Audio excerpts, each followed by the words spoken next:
Ulcères cutanés. Définition.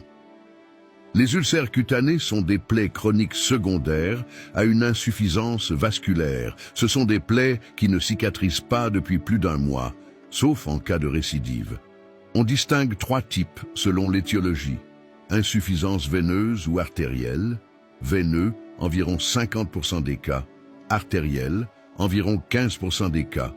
Mixte. Physiopathologie.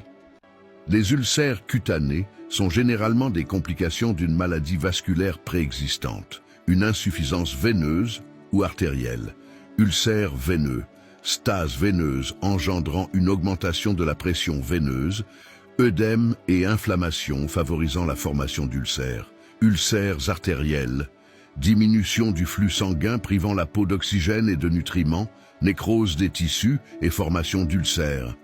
Facteurs de risque, insuffisance veineuse ou artérielle, surpoids, obésité, alcool, tabac, hypertension artérielle, diabète, signes cliniques, ulcères veineux, périmalléolaires de grande taille, peu profond, douleurs modérées, bords réguliers, ulcères artériels, face latérale des jambes, de petite taille, douleurs intenses, aggravées en position de décubitus, bords irréguliers, signes locaux associés.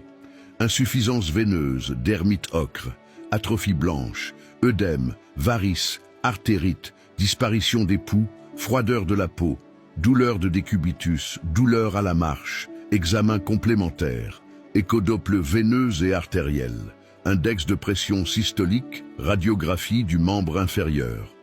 Si atteinte artérielle, artériographie ou angioscanner.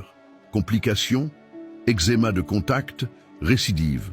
Amputation ostéite, infection, ankylose de la cheville, altération de la vie quotidienne, traitement de la cause, traitement de l'insuffisance veineuse ou artérielle, traitement local pour favoriser la cicatrisation avec pansement adapté à la plaie, nettoyage eau plus savon détertion de la fibrine, prudence selon état vasculaire, ulcère veineux, compression veineuse, bas ou bande, chirurgie de l'insuffisance veineuse pour diminuer les récidives, ulcère artériel, vasodilatateur, traitement chirurgical pour revascularisation, autres conseils hygiéno-diététiques, correction des facteurs de risque, maintien d'une activité physique régulière, évaluation de la douleur, traitement antalgique si besoin,